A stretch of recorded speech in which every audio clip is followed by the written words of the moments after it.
Bem, olá a todos. Hoje eu vou apresentar para vocês o acidente em Goiânia que ocorreu com Césio 137, um isótopo radioativo aí. A gente vai ver todo o desdobramento, o que aconteceu, por que aconteceu, se teria como ser evitado. De fato, um acidente que ocorreu aí em Brasília, até próximo da gente aqui, né? Não? Vamos ver lá os desdobramentos. Antes de mais nada, eu queria apresentar, por exemplo, os elementos que são radioativos, eles têm sua aplicação, eles têm uma aplicabilidade no nosso cotidiano.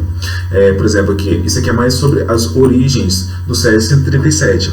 O Césio, ele não é encontrado ali de forma isolada, ele vem misturado a outros elementos. No caso aqui, o mais comum é o cloreto de Césio, que é um sal ali, extremamente solúvel em água, ou seja, ele dissolve com facilidade em água. Tem essa cor aqui, azul aqui, o nome Césio vem lá de Césium, que significa céu, sabe? Então por isso essa analogia com essa cor bem azulada dele.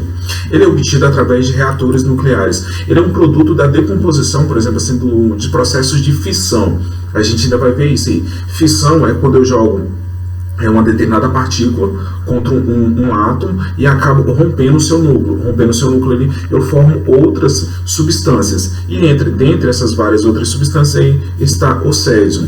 Ele apresenta tempo de meia-vida de 30 anos, a gente já viu o tempo de meia-vida, ou seja, é o tempo necessário para que determinada amostra ou quantidade radioativa chegue à sua metade. Ele é utilizado em medicina, indústria e hidrologia.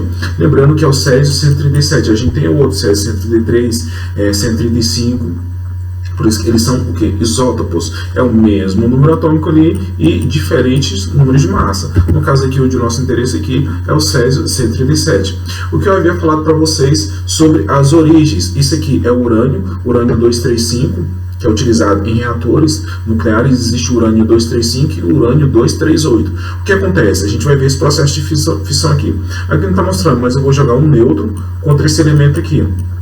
Ao jogar esse nêutron aqui, eu vou ter uma fragmentação desse núcleo. Ao se fragmentar, ele vai formar outras substâncias. No caso aqui, formou o estrôncio aqui e o xenônio. Só que aí eu continuo liberando mais partículas ainda. Isso aqui é uma reação em cadeia. O Césio, ele deriva disso. Ele é um dos subprodutos desses processos de fissão, ou seja, da quebra dos átomos. A gente vai ver tanto a fissão depois, quanto a fusão. A fissão é a quebra, é nisso daí que está baseado, por exemplo, as bombas nucleares.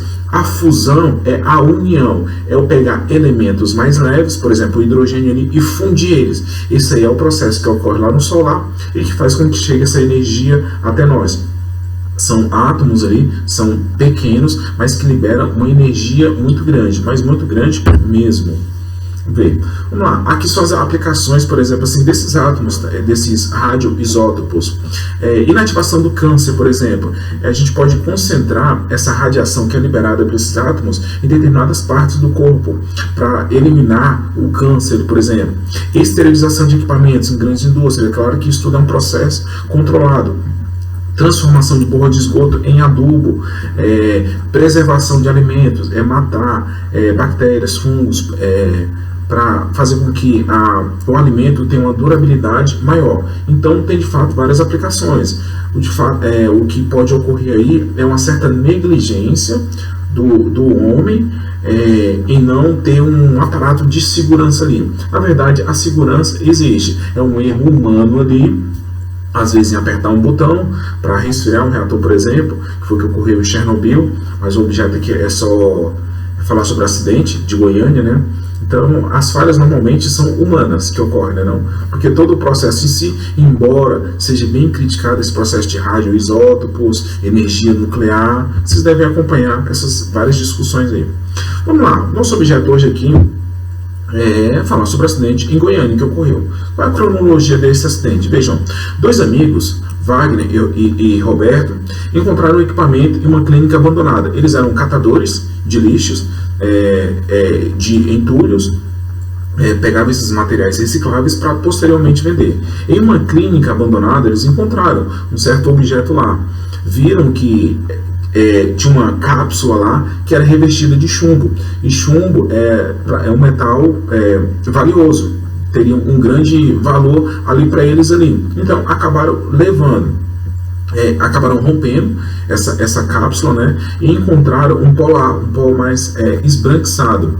Só que foi o que aconteceu, com passar em torno de 3 dias, mais ou menos, eles começaram a passar mal, sentir vômito, enjoo, dor de cabeça, e acabaram vendendo esse objeto, essa cápsula, para uma outra pessoa, chamado de Devair, que é um proprietário de um ferro velho. Tá aqui o ferro velho dele, esse aqui é o ferro velho dele. E o que foi que ele fez? Ele acabou terminando de abrir a cápsula e viu lá que depois de um tempo, o composto lá, no caso que já era o césio, só que eles não tinham noção disso, começava a emitir uma luz brilhante, uma luz azul bem brilhante e intensa ali. Isso chamou a atenção dele, achando que isso era de valor, acabou levando para sua casa e começou a apresentar para os amigos. Todo mundo se interessou, né, não achando bonito, né? Então algumas pessoas chegaram a passar no corpo e tudo mais, mas o que aconteceu? O irmão de Devair acabou levando um pouquinho para sua casa e acabou exibindo em cima de sua mesa. E próximo a ele estava sua filha, que achou aquilo bonito, que além de passar no corpo, ingeriu um pouco daquela substância. A gente vai ver que futuramente a filha dele foi a primeira vítima do Césio 137. Mas com o passar do tempo, várias pessoas começaram a apresentar os mesmos sintomas. Qual era? Diarreia, vômito, febre alta e queda de cabelo. Só que os médicos na época não conseguiam correlacionar isso, a equipe médica lá correlacionar isso a algum tipo de radiação. O que foi que aconteceu então? A mulher de Devair, ou seja, o do ferro velho, o dono do ferro velho, pegou essa cápsula e levou para a equipe médica. E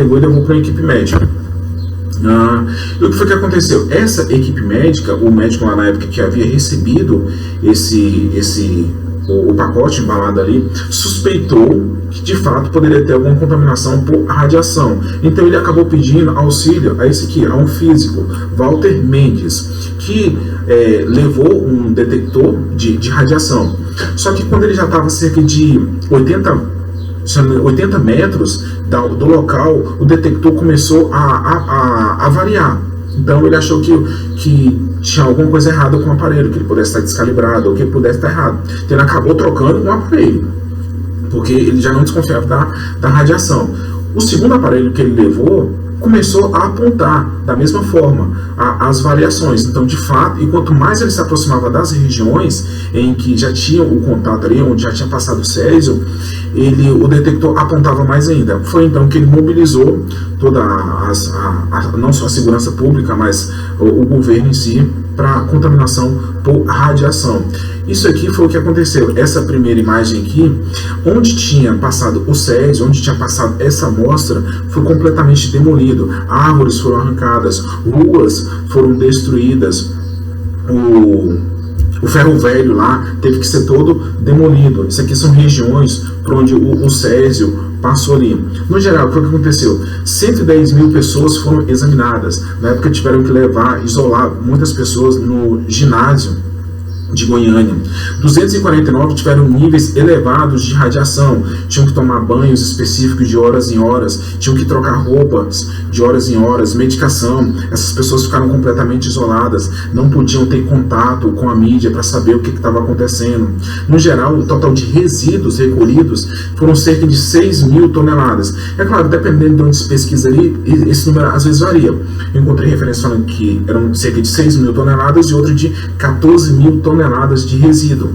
E detalhe, a quantidade de césio encontrada do material radioativo foi cerca apenas de 19 gramas que tinha uma cápsula lá que era utilizado pela clínica. Apenas 19 gramas gerou mais de 6 mil toneladas de resíduos, para vocês verem o potencial destrutivo da radiação.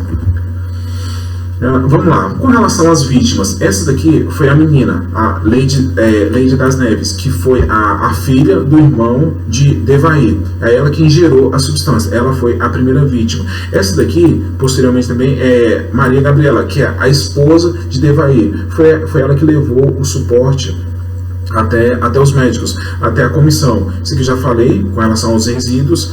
Então, o que foi que aconteceu nesse contexto? As duas primeiras vítimas, Quando foram ser sepultadas, é claro, todos o corpo delas passaram por um processo de descontaminação. Então, elas foram enterradas em caixões aqui de concreto, para evitar que tivesse mais algum tipo de exposição, ou seja, continuasse emitindo ali, mas o corpo delas já haviam sido descontaminados. Entretanto, Goiânia, no caso, todo o estado de Goiás ali, passou por uma série de desinformações, ou seja, as pessoas não sabiam certo como é que era, como é que funcionava. Então, quando elas estavam sendo enterradas, a população se revoltou, ou seja, eles não queriam que elas fossem enterradas. Por quê? Porque tinham medo de que o solo fosse contaminado. Então, ao chegar lá, os caixões, por exemplo, jogaram pedras, foram bem ariscos com relação a isso, né? Então, no geral, eles não entendiam bem o que estava acontecendo. Isso aqui foram 4 vítimas, ao todo 4 vítimas fatais na época, porque no decorrer do tempo, a radiação ela vai fazendo as suas vítimas durante o tempo. Então, por exemplo, que há uma alteração genética ali. Aqui, esse aqui também é o irmão de Devaí, mostra aqui algumas lesões aqui provocadas pela radiação. Então, mas já tem mais de 59 vítimas ao longo do tempo, porque isso aqui ocorreu em 1987, já tem bastante tempo. Tá, pra gente finalizar, os resíduos. Os resíduos, eles estão localizados em Abadia de Goiás. Até a cidade em si, ela não queria que os rejeitos fossem para lá, com medo, por exemplo, das represálias. Goiás, como um todo, sofreu demais com a desinformação, porque era como se passageiros de Goiás não conseguiam desembarcar em outros estados. O que era produzido em Goiás não estava sendo comercializado, não estava sendo comprado pelos outros estados, todo mundo com medo dessa contaminação. Então, Goiás sofreu bastante. Aqui tem, em Abadia, é o único local do país onde tem esses rejeitos para resíduos nucleares. Tá aqui, aqui tinha uma outra imagem em que mostra os tambores e tudo mais, os containers, onde foi recolhido esse material radioativo, e tá aqui, debaixo de terra aqui. Então, isso aqui é só para explicar para vocês. A gente já tinha visto, já tinha falado sobre as propriedades das partículas. Enquanto que a partícula alfa, ela tem massa 4 aqui e número atômico 2, ela pode ser retida por uma folha de papel, pela nossa mão e tudo mais. Já a partícula beta, essa partícula aqui que é emitida pelo Césio 137, vou desenhar bem aqui, ó. Eu tenho um Césio, o número atômico 55, e massa 137. O que vai acontecer? Esse Césio aqui vai emitir uma partícula beta e vai se transformar no elemento bário. O que acontece quando o elemento emite uma partícula beta? O seu número de massa permanece o mesmo, mas o seu número atômico aumenta de uma unidade.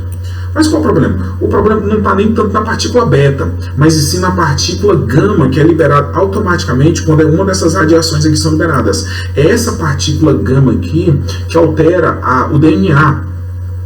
O nosso DNA tem essa capacidade de alterar o nosso DNA, e é por isso que existem algumas mutações ali no corpo. Então, tem várias pessoas que têm sequelas ainda hoje. Então, foram várias, mais de, acho que 200 ou 250 pessoas que tiveram que se aposentar. E tem que essa aposentadoria, é claro, do governo devido a esse acidente radioativo. Então tem vítimas até hoje, tem pacientes até hoje, tem pessoas com sequelas até hoje, por causa de apenas 19 gramas de Césio 137. É benéfico quando ele é bem utilizado, quando há um respaldo ali, quando há segurança por trás do procedimento. As pessoas na época que eram responsáveis pela clínica foram condenados, cerca de 3 pessoas por homicídio, mas depois tiveram suas penas convertidas para serviços comunitários. Mas até hoje é um acidente que está na história.